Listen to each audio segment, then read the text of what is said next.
Hello, ഞാൻ ഇന്നങ്ങനെ ഒരു നെത്തോലി അവിയൽ ഉണ്ടാക്കുകയാണ്. അതിന് വേണ്ടി ഒരു ചട്ടി വെച്ച് വെളിച്ചെണ്ണ ഒഴിച്ച് കുറച്ച് ഉലുവ ഇട്ട്, എന്നിട്ട് ഇഞ്ചിയും വെളുത്തുള്ളിയും പച്ചമുളകും കൂടെ അരിഞ്ഞിട്ട്, അത് കുറച്ച് വെളുത്തുള്ളി, കുറച്ച് ഇഞ്ചി, കുറച്ച് ചെറിയ കഷ്ണം, എന്നിട്ട് അതിൽ ചെറിയ ഉള്ളി ഇട്ട് കൊടുത്തു. അതൊന്ന് വഴറ്റി റെഡിയാക്കി വന്നപ്പോൾ അതിൽ മീനിട്ട്, മീനും കൂടെ ഒന്ന് വഴറ്റിയതിന് ശേഷമാണ് അതിൽ അരപ്പിട്ടത്. എന്നിട്ട് പച്ചമാങ്ങ, അരിഞ്ഞ പച്ചമാങ്ങയും കൂടെ ഇട്ട് കൊടുത്തു. അങ്ങനെ പച്ചമാങ്ങ, ഇഞ്ചി, വെളുത്തുള്ളി, പച്ചമുളക് എല്ലാം കൂടെ ചേർത്തുള്ള നെത്തോലി അവിയലാണ് ഇന്നുണ്ടാക്കണം. ഉച്ചയൂണിനാണ്.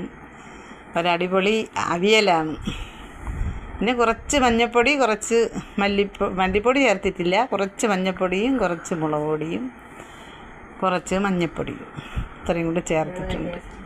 വളരെ ടേസ്റ്റിയായ ഒരു നെത്തോലി അവിയലാണ്. ഇതിന് ഞങ്ങൾ നെത്തോലി എന്നാണ് പറയണത്. നിങ്ങൾ എന്തിനാണ് പറയണത് നമുക്കറിഞ്ഞൂടാ.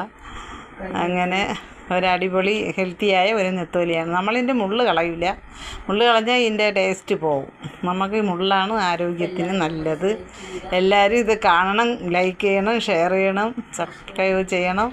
കണ്ടിട്ട് നിങ്ങൾ ലൈക്ക് ചെയ്യാതെ പോകരുത്. നമ്മളെ ഈ നെത്തോലി അവിയൽ നിങ്ങൾ കാണാൻ നല്ല ടേസ്റ്റിയായ ഒരു അവിയലാണ്. നമ്മൾ വെള്ളമൊക്കെ ഒഴിച്ച്, കുറച്ച് വെള്ളം കൂടെ ഒഴിക്കണമായിരുന്നു. ഇതൊന്ന് വറ്റി വരുമ്പോൾ നല്ല സൂപ്പർ അവിയലാണ്. നെത്തോലി അവിയൽ നല്ല മണവും ടേസ്റ്റും ഉള്ളൊരു സാധനമാണ്. നല്ല അടിപൊളിയാണ്. എല്ലാവർക്കും ഷെയർ ചെയ്യണം, സബ്സ്ക്രൈബ് ചെയ്യണം, ലൈക്ക്